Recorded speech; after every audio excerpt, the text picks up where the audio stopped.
What's going on? What's going on? What's going on? It's your boy Sean. Your boy Troy. Hey, we back tapped in. Hey, we appreciate y'all as always. Thanks for tuning in or tapping in with us. Always like, comment, share. Facebook, YouTube, Instagram, TikTok. Hey, y'all know where to find us at. Hold on, man. That's right.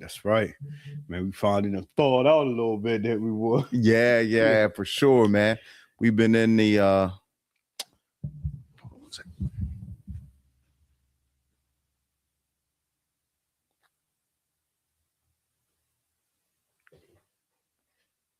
Mm-hmm.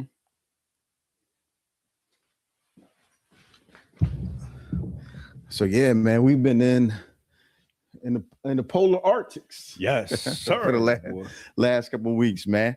But this last one was a little doozy, man. It was, man. It's that one where you didn't. Some folk didn't take it serious, and it came with a vengeance, right? It did, man. It did. It was one time where I'm thankful that I was married, man, because if it wasn't for my wife, it kept me, we need this, we need that. You gotta have this. You never know this, you never know that.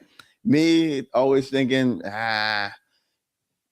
we gonna be straight. We all right, man. Same here. Joke that day, but the day before, I was like, no, 2 days before, I was like, all right, I'm gonna get this, and this, and I needed every bit of that stuff that I got. Yeah, man. And it was the pressure too, because I think I touched on last the same way. I was like, oh, it's not gonna be that serious. We got enough stuff. But then at the same time, I was riding by myself and it started playing in the back of my head, her telling me, hey, we better have it than not to have it. Mm-hmm. And I start thinking, I'm like, man, I'm not trying to be the fool. Let me go ahead and start grabbing some stuff, man. Yeah, we needed it. I mean, thank God, man. We didn't get we wasn't out of power or whatnot, like the surrounding areas. You mean like me? Yeah, like you. Like you, man. I felt sorry, man. I was like, man, because I think I went down for about 3 hours at the most. Man, we was down about 34. Huh? Yeah, man. No Wi-Fi, no nothing. No, I mean we had the cell phones. But yeah, so I gotta say I was thankful because I had bought a generator. Got a generator for I think the last snowstorm that we had. And so I knew I had that. I would periodically start it up, make sure it was running and all that good stuff. The one thing that I did not realize on the generator, nice little portable generator, but it only does output 120 volts. So like your big appliances, so it really wouldn't have mattered because we had a gas stove like that you cook on. So even though the electric was out, we could still cook. And then we got a gas fireplace. Okay. So the thing was making sure we had gas, right? So we ain't run out, which again, I got to give a shout out to my wife because the last snowstorm we had, she wake up in the middle of the night. So I'm like, we got gas. I was like, yeah, we got gas. We're on automatic, so because she woke up and like out of the blue just asked me that next day, I was like, man, let me go check, because they supposed to come out every other month to top you off. Right. That's crazy. But to fill up the tank, right? And so I go and check. Man, we like at 5%. Oh man, good 5%. Yeah, right before this. Wow. Like this was, I think the snow came like that Friday or that Saturday. This is a Wednesday. Wow, man, I call them up. They're like, yeah, we got you on automatic. I said, well, I'm only at 5%. They was like, well, that's not what you got. What we got you. I said, well, that's where I am. Man. They was like, all right, well, we gonna find somebody to get out there. And so they didn't get out there that day, but they got out there the next day and they filled us up. So I mean, I knew it was straight as far as for longevity. Because y'all checked though, man. Man, that would have been messy, wouldn't it? Man, that's the power of having a wife, man. Yeah, I would have just been optimistic about it. We're gonna circle back to this a little bit later. Oh yeah, I was optimistic about it and just like, oh, they doing what they're supposed to do. They filling us up. Yeah. You know, that's what we're paying for. We're paying for automatic for them to fill us up, make sure we don't ever run out of gas. Right. Well, I mean, you got to trust but verify. That's it. I like that. Trust but verify. But then we had the generator, and the story behind the generator with the 120 volts is we got a big jacuzzi tub in our bathroom. We always, whenever there's like thunderstorm where we could lose power or snowstorm where we could use power, we always fill that tub up. Yeah. I mean, and that's enough water where you can flush the toilets and all that kind of stuff, so you don't have to worry about it like that. Even if you needed the bird bath, you can warm it up. You know what I mean? So we fill it up, go to sleep.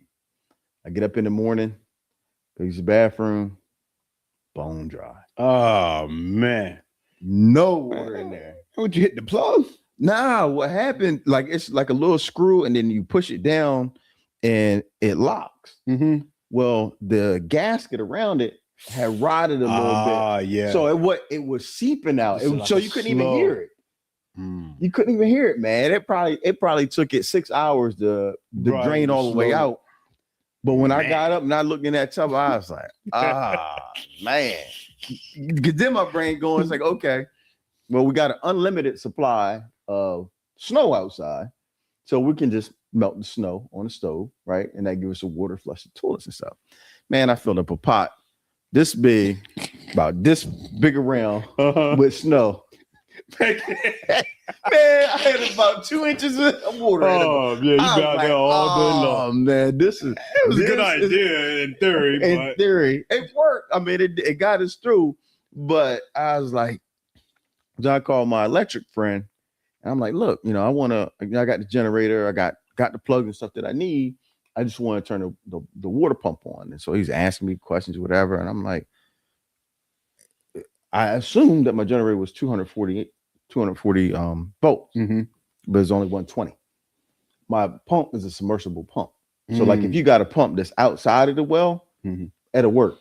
But them ones that's in the ground, they take so much surge amps or surge voltage to get it going. The generator wasn't big enough for that. So that's a little helpful tip for y'all. If y'all do have a generator, I mean, and you have a submersible pump, you want to have at least about 4,000 surge watts, because it take about 33 to start it up. And then the other thing that we had these power blocks. Again, shout out to the missus. Okay. You know what I mean? She saw this on Home Shopping Network. We get them. I was like, what are these? And she's like, oh, it's like a generator. I was like, that's not a generator. Like that's like a charging station. Right. It was it, man. It was it, man. Like that thing, you charge them up. It only take an hour to charge it up, but it holds 100 hours worth of power. Wow. So you can plug in a space heater. You can plug in. Matter of fact, the second night, I had the TV and the router plugged up. It was watching TV. That's just as good as a generator. Better. And it's quiet. No noise. No quiet. No noise. Wow. No noise. So So if you're watching this, they call power blocks. The one that we got is EcoFlow Delta 3 Classic. They got some other upgraded versions of it. But I would strongly suggest, if you don't want to buy like a full-blown generator and you want something to get you through, because you think about it, 100 hours of charging. I saw a lot of people was going out to their cars. Charging their phones and stuff like that. Yeah, man, you could charge a phone 100 times, man, on that thing. Oh wow. And it not be nothing. Now you want to, moderate your usage, but in the jam, man, those things they pull you through. That's what's up, man. Ain't nothing like having your gadgets, man, and you bomb, man, in hopes that you don't have to use them. Right. But when it's time to pull them out, you're like, okay, let's put it to the I'm prepared. I got that. Yeah, I got it. Yeah, I got something to get me through. Yeah, So I was whooping them out because when my wife came home, she was like, oh, the lights is flickering. Everybody charge up your phone. So I was like, bro, man, we got the power blocks. We straight. Good. Yeah, we good. It's charging everything up, man. iPads, cell phones, laptop. I couldn't imagine being in a household who couldn't get any power and didn't have no Wi-Fi with the kids, man. Because this generation right here, boy, I'm Go plugged crazy, for man. 34 hours, 48 hours, man. Sean, Man, everybody would have been unhinged. yeah, nobody don't know what to do with themselves. Like, Right. what you do? Including me. Man, I pulled the book out, man. When mom let you out, and I thought it was going to be down because I was hearing that boss. I said, okay, I'll pull the book out, man. Start reading. I'm good. Hey, that's what's up, man. Lost start, man. Reading. Yeah. It's fundamental. It's fundamental, man. It's fundamental. But so, man, like we both had a really good experience this week. I mean, my first time, but I mean, you've done it a couple of different times. Shout out to the gastronauts. That's out. Hey, shout out, man. Gastronauts. Cousin Rob. Yes, sir. Right? Cousin yes, sir. Rob. Not only is he a food connoisseur, but he's a literary poet. Yeah. Oh, yeah. No doubt. No doubt. Yeah. And bless us with some of his skills at the end of dinner, man. But just shout out to that whole dining experience. So just tell the people a little bit about how it's set up, and like just the benefit of it. Man. Yeah. So I mean, Cuz just had a vision, man. He say, he's a huge networker, man. That's what he do. He brings people together, man, and he moves around in all types of sectors. So he thought it would be a good idea, man, just to bring people together, man, to network. And man, we get together over food, man. It's nothing to get you loosened up over food, man. Nice drink, but not just any type of food, man. The group consists of a lot of different chefs. Mm-hmm. You know what I mean? So in that, you get in the dining experience, you also get the other chefs critiquing. Well, not critiquing, but just pretty much talking about the dishes. That's a huge honor to have another chef taste your dish and say, "Oh man, this is prepared just right." And man, one of the chefs that was there last week did a write-up on the spot. And man, it was amazing the way he bigged them up, and just like they really did. Oh, after Tuesday night. Yeah. I'm gonna have to show it to you. Okay. Man. He did the write up, man. Just talking about the timing of the dishes, how they came out, and the food, the quality of the food, man. It was A1, man. It was top tier, and I think that's the vibe that he trying to curate. Yeah. And for me, like for my first time being there, it was just good to be around people that wasn't already in my network, right? So especially being in real estate. Entrepreneur, being able to meet people from other different genres, guys from restaurants. There was actually some other real estate agents in there, so got to network with them. But you have different age groups. You had, the crazy thing is, like, as far as racially, it was almost split kind of evenly. Same amount of black people as white people. And everybody, sharing their food and talking and having conversation. And I mean, food is an equalizer, you can get in there and, everybody has their own unique experience with the dish. Yeah. And it's easy to remember conversations, and memories when food is attached to it. Yeah, right. Because you could have had a conversation that, happened after you had, a dish that surprised you, and now all of a sudden you remember that whole conversation, right? Based off of that one dish, or, it jogs your memory when you have that dish somewhere else. It's like, oh man, I remember when I was at, Harvest, because that's what it's called, right? Yeah. Harvest over in Fenwick Island. I highly recommend it. Great, absolutely great restaurant. Rather it's a couple or if it's a family style, they got family style dishes, where multiple people can eat off it at the same time. So that I really want to shout them out. They did an excellent job. So my question to you, what was a surprise dish for you for the night? Man, the sticky toppy. I mean, nah, I didn't get it. Oh, you must got that after we left. I didn't get to try that, but nah, man. I think I'm gonna go with, man, my dish actually, man. That lobster lasagna, man. I think that was because when it first came out, I was looking at the portion size and I was like, and then I'm like, how much depth can it have? Just look. Mm-hmm. Man, every bite, Deep man. as the ocean, Good man. God, man. Deep as the That thing- ocean. I mean, it had like layers of flavors, man, just back to back to back, and every bite, man. I had a guy next to me ordered the same thing, and I think every time he took a scoop, you heard him. I said, good. Y'all know it's good because he kept.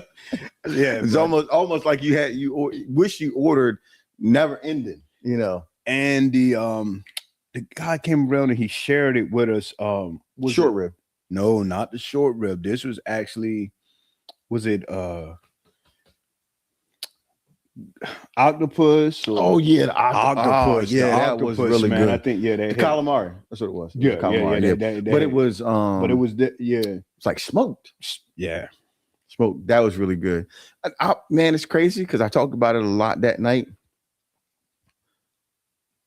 Like I expected, because like I got the rockfish was really, really good. Actually, I ended up when I brought it home, I ain't even eat the leftovers. I took it to my dad because he loved rockfish. Mhm. I just wanted to see what he thought about it. He loved it and enjoyed it.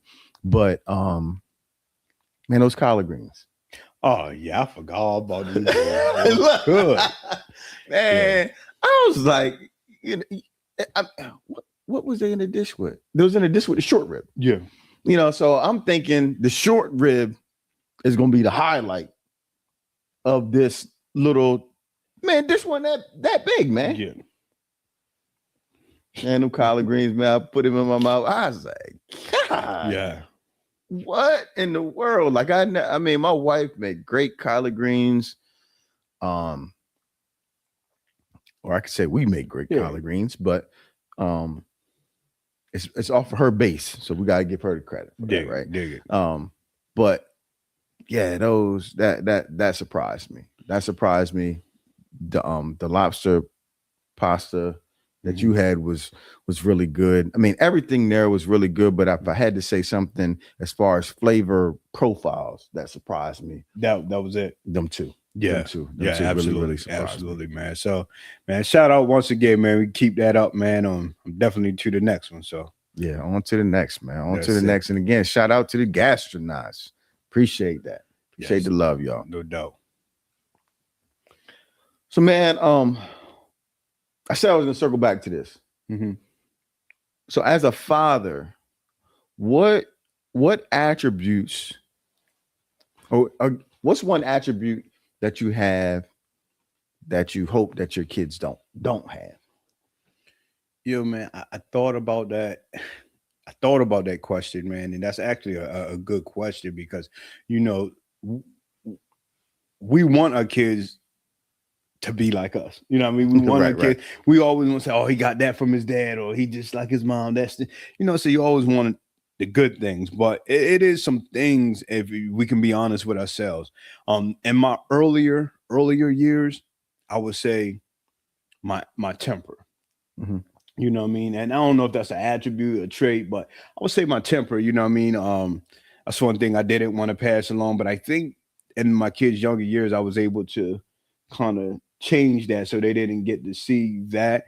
But I would say now, I don't want my kids to feel like they have to be the savior or have to be the one that always figure out stuff for other people, because that's me. If I'm around and if it's an issue or if I can help or if it's something, I always assert myself like, okay, my wife and I, we do that. Okay, we're gonna help out. But sometimes that can take you off of the path that you're going, because all your friends are not. Some people put themselves in situations, and you know what I mean. But me, I'm just that type of friend that I'm always feel like I gotta help or try to figure it out for you. Right. I tell my I talk to my kids, and my son, he'll be telling me something about one of his homeboys, something. I say, hey man, he made that bid, man. I don't, you know what I mean? Because you don't need to always assert yourself. And I think that's an attribute of mine that I don't want them. I want them to be thoughtful. I want them to, help, but not to a fault where, so that would be one of the attributes I wouldn't want my kids to take on. What would you say yours is? So for me, I would say, hold on one second.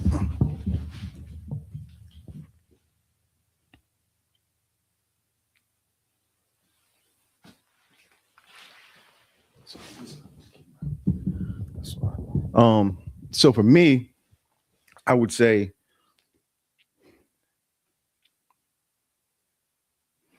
when I talked about that optimism, right? Mhm. Like I can be extremely optimistic Mhm. to a fault at sometimes. And it's the balance between I want them to be optimistic, but I also want them to have a balance of realism with it or Mhm. realistic expectations, Mhm. right? Because sometimes your optimism, like even going back to the storm, which is a perfect example, I would have been like, man, they always wrong. Right. You know what I mean? Uh-huh. They always wrong. We'd be straight. We'd be good. You know, we might get a couple things to eat, but making sure and not just thinking and just about me, right? Mm-hmm. The people around me, Right. you know, and when I was younger, like I've gotten better at saying, okay, let's be realistic about it. How are you going to feel if you don't prepare? Right. Right. You Uh-huh. can be optimistic to a fault and be like, oh, we straight, we good. And then you don't have all of Until these you're things. not straight. Yeah, then Right. you don't have all of these things. And then your family looking at you like you sad. Mm-hmm. You know, and then you mad because you know they're looking at you like you sad. Right. But it's your fault. Right. Yeah. It's your fault. And so, you know, for me, it's just having that balance of the two. Okay. Right. Being optimistic, but not to a fault. And then being realistic. And then I'm going to go a step further and saying one other thing is I'm going to word it.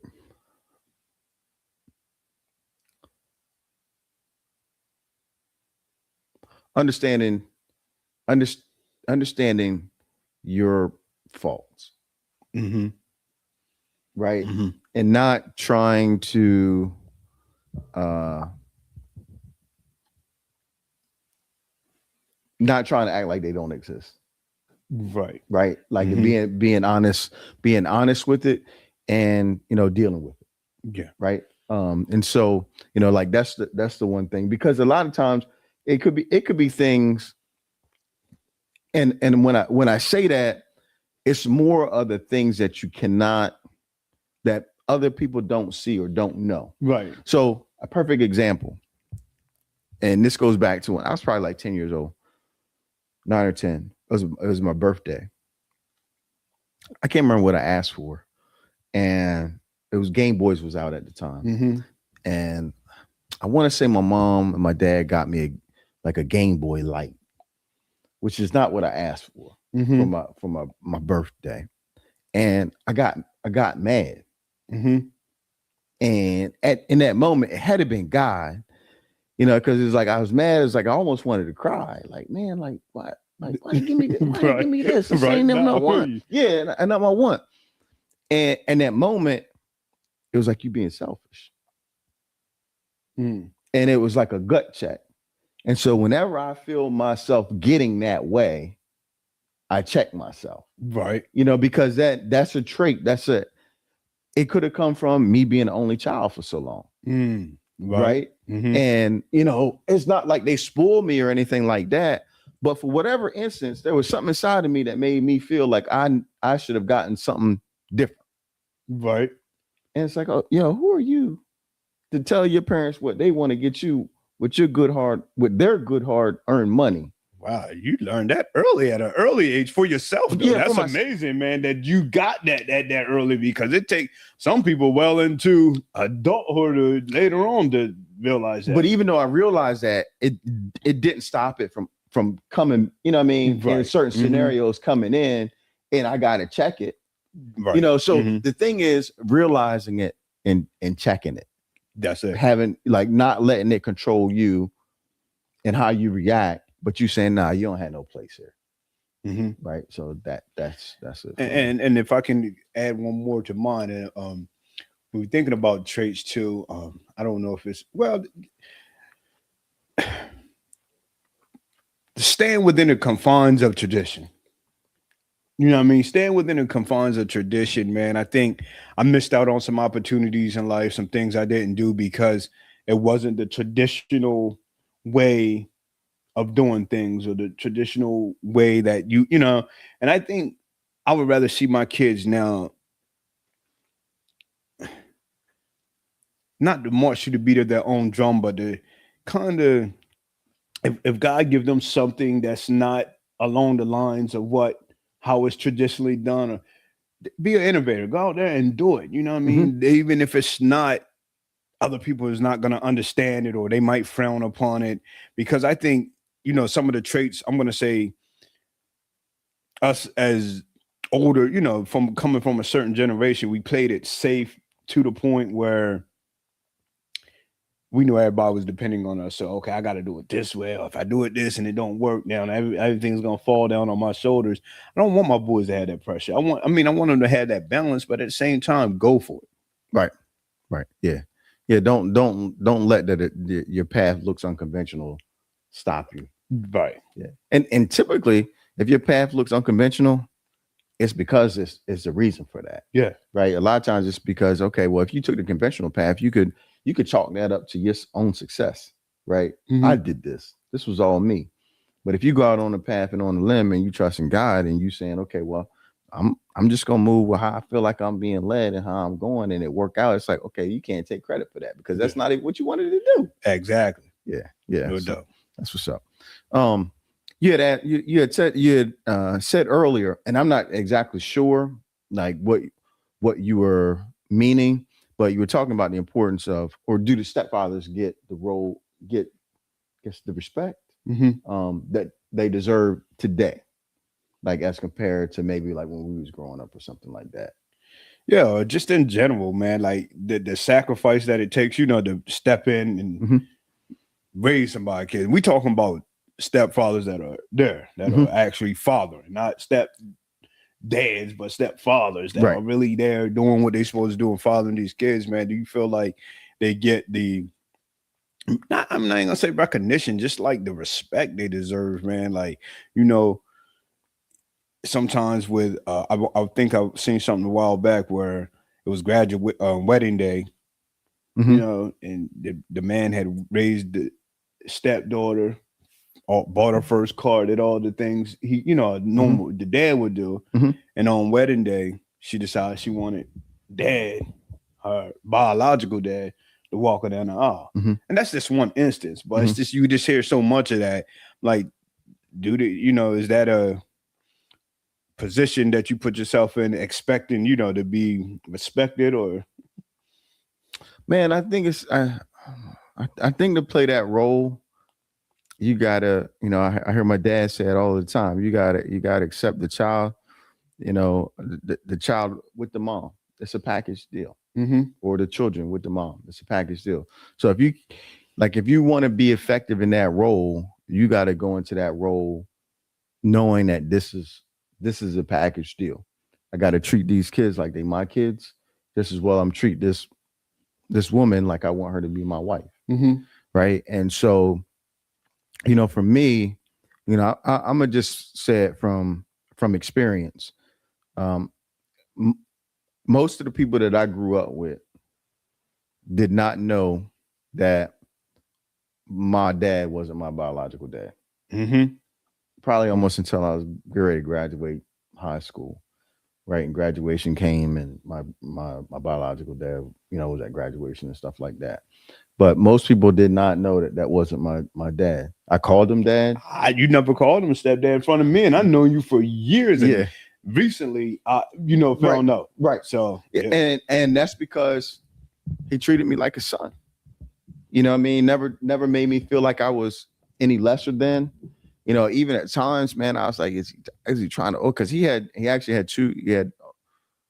Um he had a daughter that was older than me, and he had a daughter that was maybe like a year or two younger than me. Mm-hmm. He met my mom when I was young, and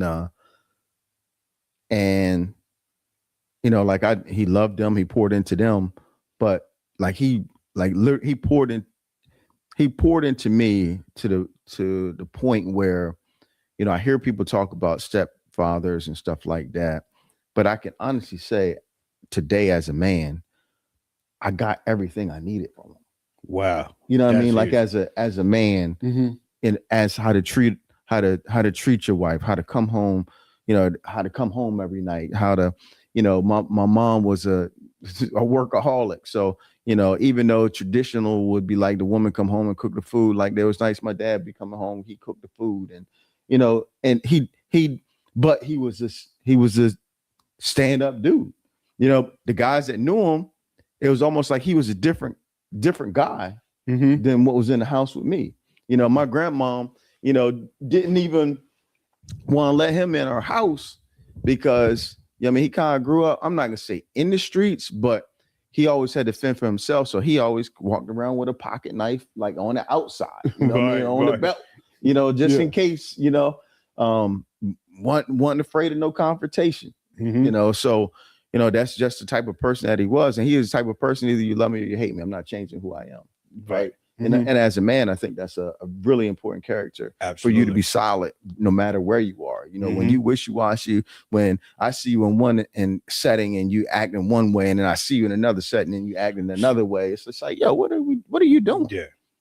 You got respect that. Yeah, you gotta operate the same. Be who you are. Now that's not saying maybe the vernacular that you use in one setting might be a little bit more different. But like your character of who you are, if that shifts, then I got a problem. Yeah, because you're not presenting your real self. You're somebody else is building a ideal of you off of some fake.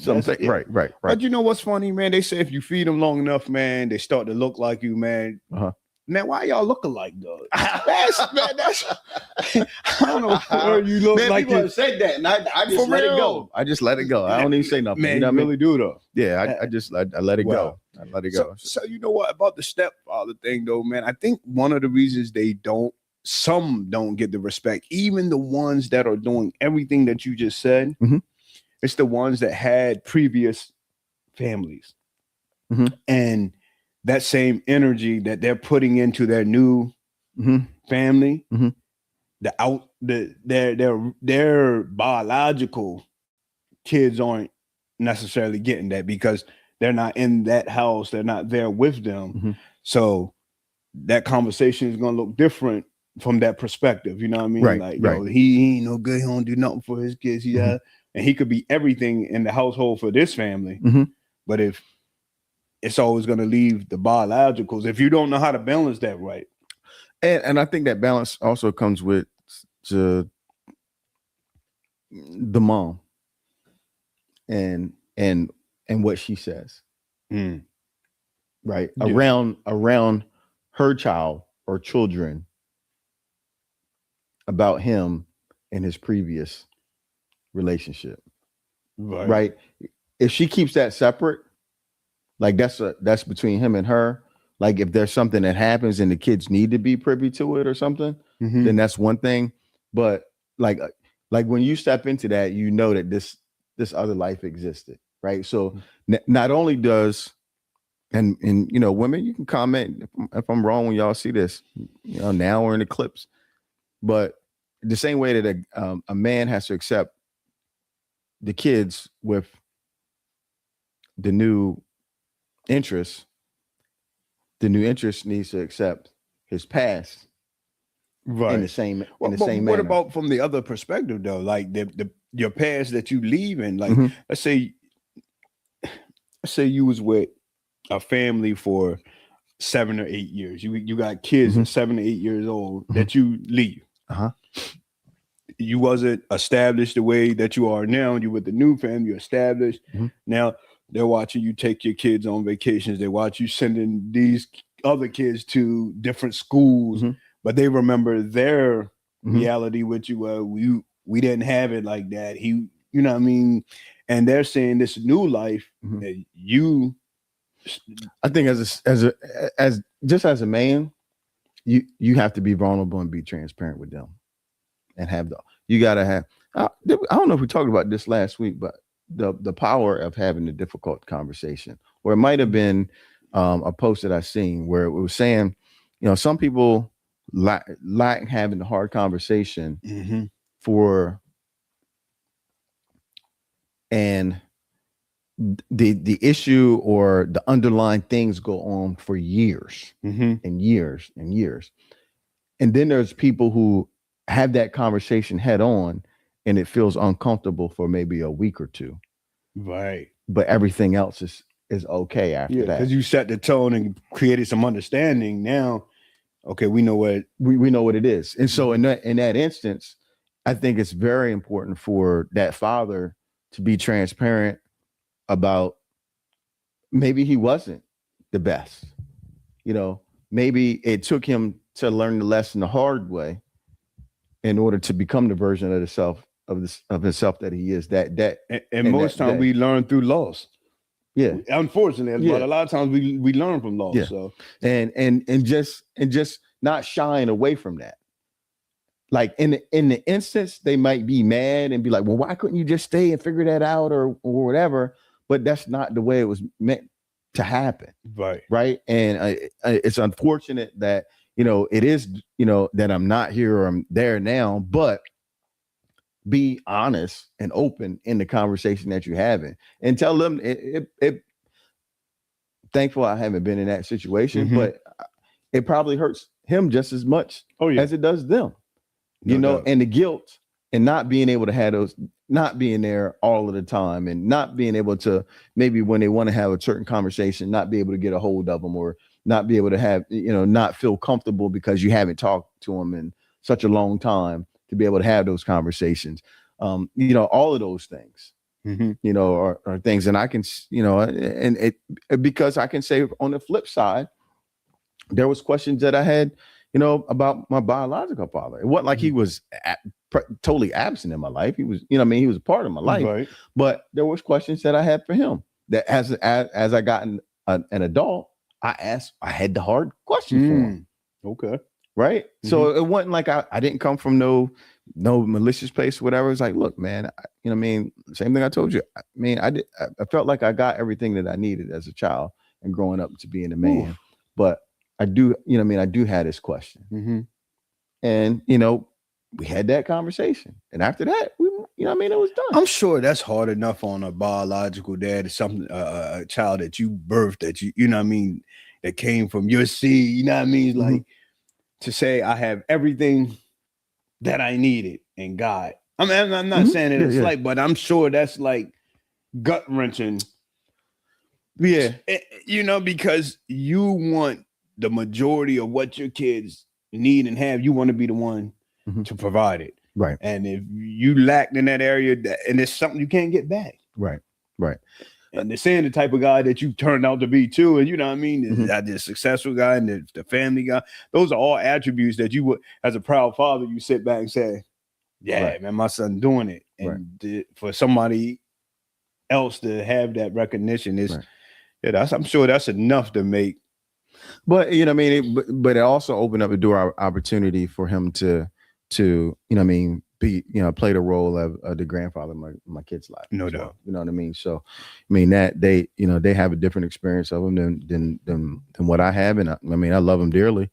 No doubt. And we talk and stuff, all the time, comes up to the house, we go do stuff together, so all of that, is the same. But I think it's really important, when we're talking about, being a stepfather, and being a father, because I can imagine in some cases, it probably is hard for the stepfather too when the father is really, really present. Oh yeah, I'm sure. Right? Yeah, that's probably harder. Right? It's probably harder, and in that case, we talked about this a while ago. It's about the two men being able to communicate at that point in time. Yeah. Right, because you're gonna have those uncomfortable conversations with each other. Mm-hmm. Right, rather it be the father, the biological father, with his expectations, or the stepfather with his expectations, right? And you guys are going to have a meeting of the minds, which sometimes that's not an easy thing to do. When you're talking about egos and pride, right. that can get in the way. again, it's not something that, I can say I've had to experience. Neither one Thank of us. God. Yeah. Thank God. We haven't. But just from from our lives and the experiences of being men. I mean, we've seen it around. Rather we experience it or we know somebody who's experienced it. Oh yeah, yeah. And I'm sure it's a challenge for stepmoms too, stepmothers. Yeah, absolutely. You know what I mean? Absolutely. Especially with having daughters, you know what I mean? And how much leadway or how much say do you get with the child? And that's a whole nother conversation for another day. But I'm sure it's challenging, man. So. Yeah, for sure. So man, I mean, what you want to say something about? Your boy, man. Who? 50. Oh man. Yeah, old 50, boy. Man, that Joker is the most trollingest Joker. Man, he's a menace, man. He's a menace, man. He's a menace, man.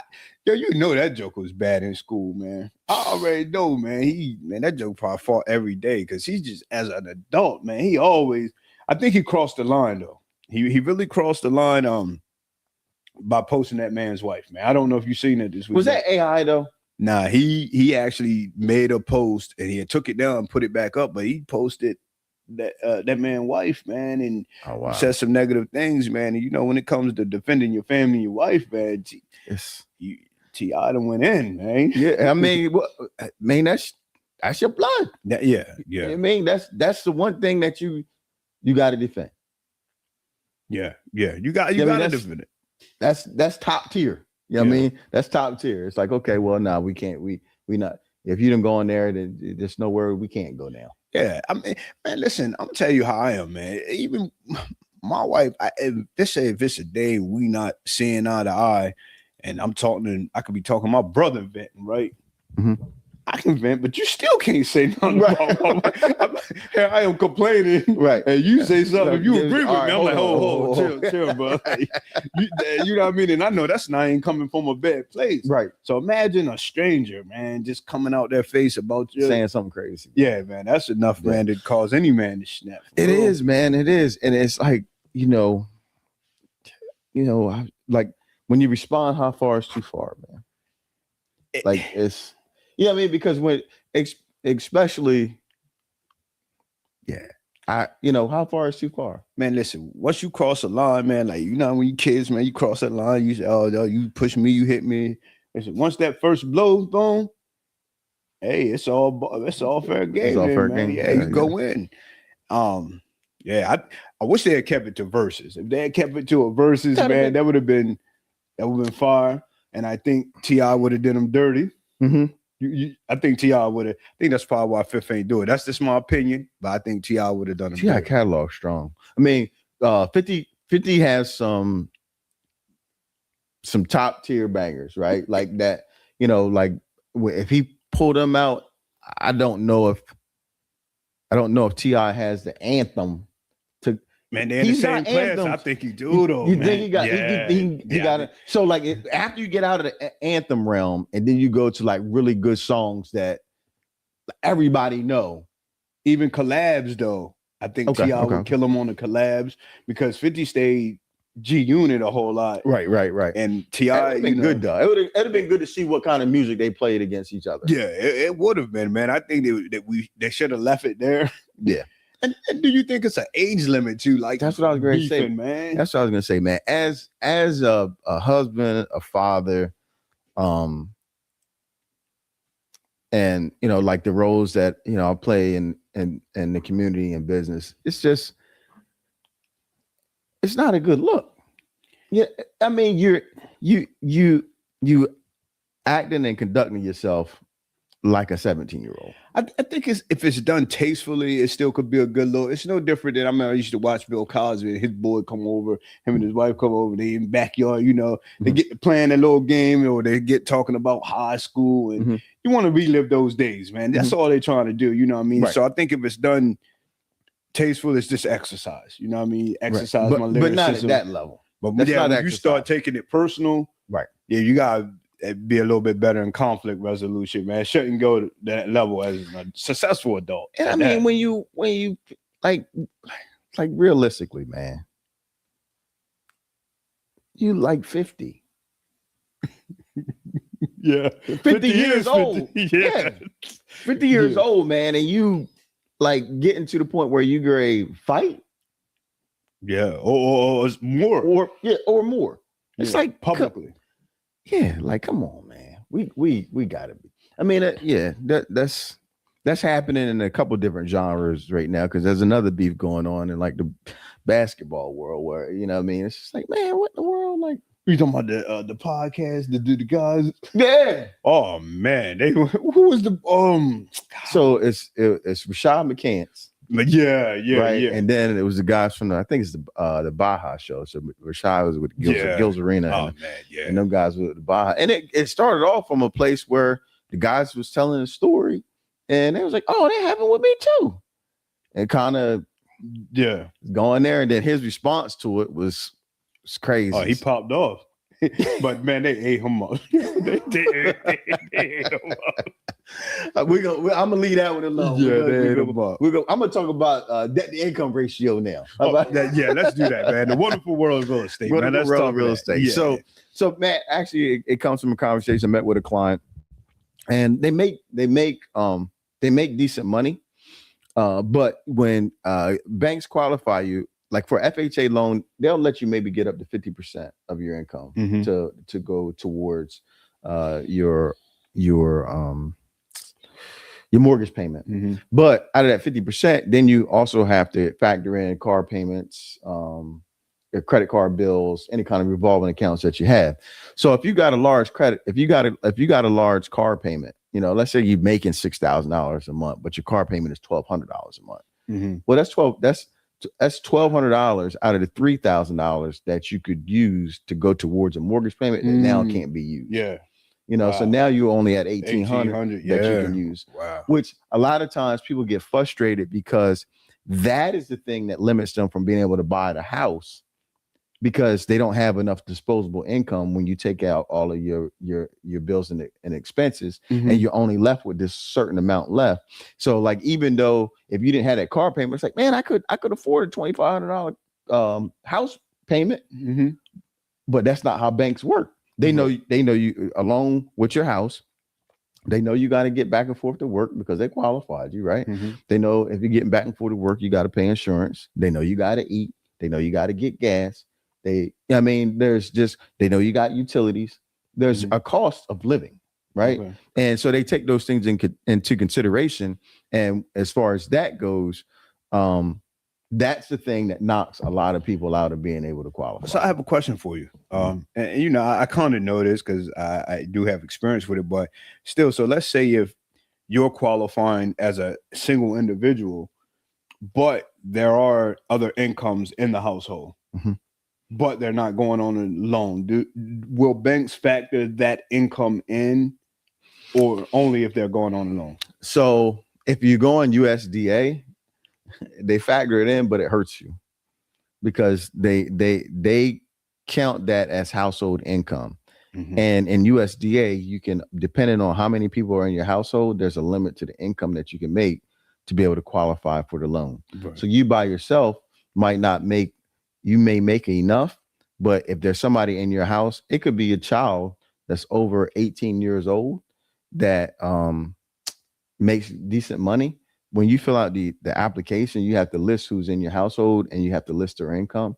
And so if their income combined with your income is more than the threshold for a 2 to 4 family, then you can't qualify. Wow. Now for FHA, it's not the same. You don't have that for FHA or conventional loans, but for USDA, it's certainly a thing. But FHA, you have to be on the actual loan. No, you don't have to be on the loan. So you can be in a house. They can factor in that income because some of the no, they can't ever factor in the income unless you're on the loan. Okay. Yeah. Right. Yeah. All right. Yeah. So it's not a way for you to get around and say, okay, well, it's just my credit, but I'm gonna use their income along with my income. They're like, oh, well, we need their social security number, and they're gonna be on this loan too. No. Because if something goes wrong and you can't pay, we're gonna get them too. That's it. So yeah, that's basically how it works, man.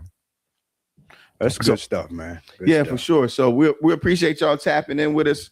We apologize. Not exactly sure what happened with the camera, but we're going to have that fixed by next week. But as always, we appreciate y'all tapping in with us. As always, go like, share, comment, Facebook, YouTube, Instagram, TikTok, iHeart. Apple Podcasts, and iHeartRadio. Oh, that was all three of them. Yeah, iHeartRadio, Apple Podcasts. Yeah. No doubt.